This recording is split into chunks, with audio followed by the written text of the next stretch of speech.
How about this one, Pete? Indiana, Notre Dame. Awesome. I mean, and that's an all Indiana playoff, folks. And man, that's going to be a barn burner, I think, Pete. Mm-hmm. I know you probably think that Notre Dame's really going to mop them up, but I like No. Au contraire, my friend. I'll tell you what. John, Indiana actually had a great season. Now, the knock on them was, well, but they didn't play anybody. Well, that's BS. We know that. They played in the Big Ten. They had to go up against some pretty good competition. Forget the ratings. It's Big Ten football. So I think when you look at it, Indiana had an 11-1 season. They had a bunch of mistakes that they had made against Ohio State that put them in a hole, and they weren't able to get out of that hole. So, no, I think Indiana can give them a heck of a game. And what I wanted to look at for us, John, was I was so against the portal. I still don't know where I really stand on it. I'm like Dabo Sweeney. We talked about him down in Clemson.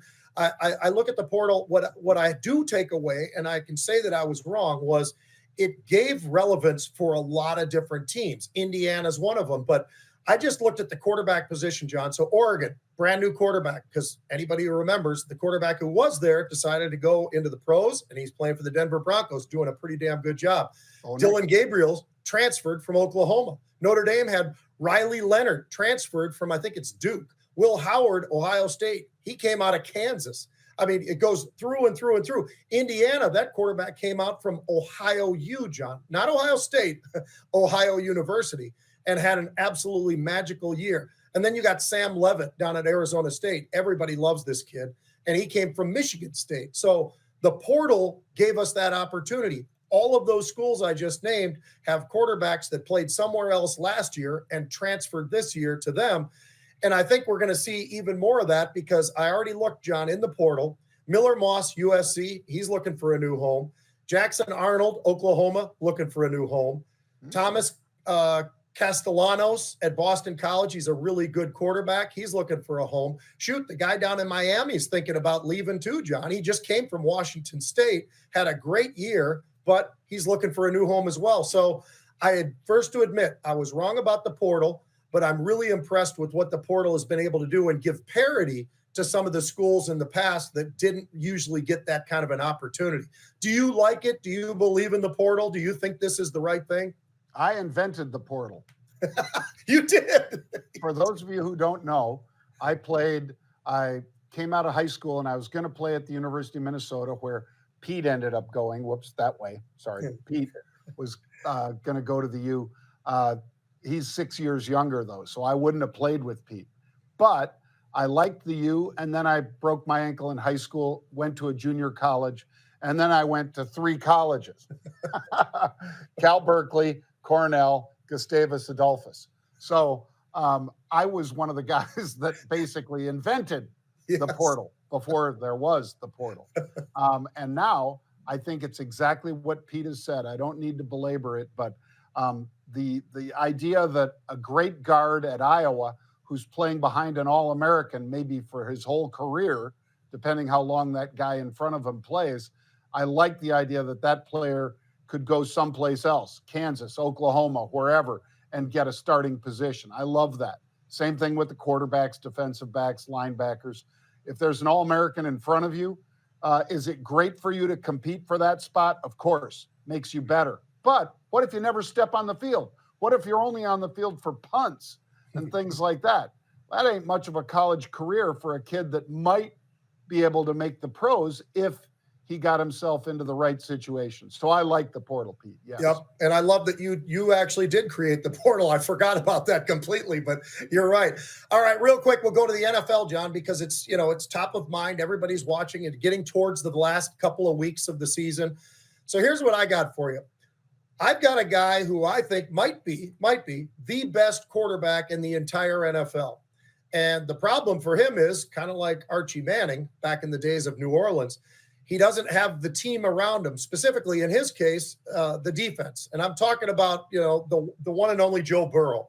You look at Joe Burrow this year, and he is absolutely on fire. He's not throwing interceptions, John. As a matter of fact, he's got 33 touchdowns against 6 interceptions. The last 5 games, he's got 18 touchdowns and 3 interceptions in the last 5 games.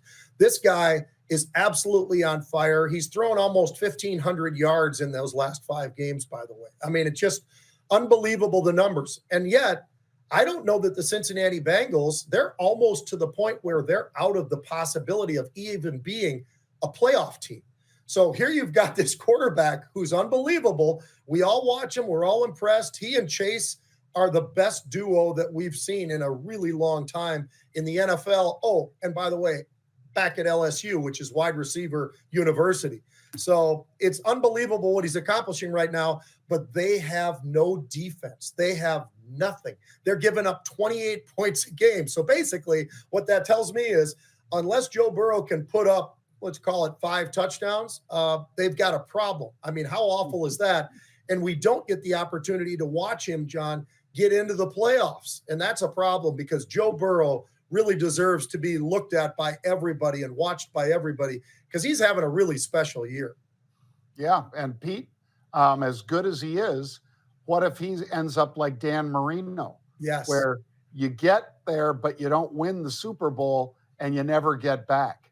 Because that was the story of Dan Marino, one of the greats of all time. Mm-hmm. And if Tom Brady hadn't had the career he had, Pete, people would still be saying that Dan Marino was the best of all time, in my opinion. And everybody always talked about how fast that ball came off him, man. I mean, and it's true. I had the privilege of playing against him, and the guy was unbelievable. I mean, the ability to get rid of the ball better than any quarterback in football was there, but they never had the defense. When he was there, the Miami Dolphins never gave him the one thing he needed, which was the defense. And that's what's happening. You're exactly right. With Joe Burrow, he made one Super Bowl, but that might be a one and done because unfortunately, unless Cincinnati can change things around, and it's tough with the salary cap and you lock in Burrow and you lock in Chase and you lock in some of the biggest players, the offensive linemen that you love, you don't have enough money for defense, that could be a problem for the Cincinnati Bengals, and especially Joe Burrow.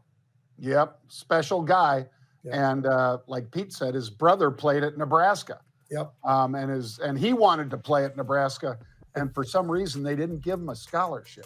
Scott Frost, I like Scott Frost. That was a huge mistake. And hopefully he's kind of looking at that and realizing that was a mistake. He's back at Central Florida making a lot of money, by the way. So congratulations to him, but he's got to start evaluating a little bit better than he was.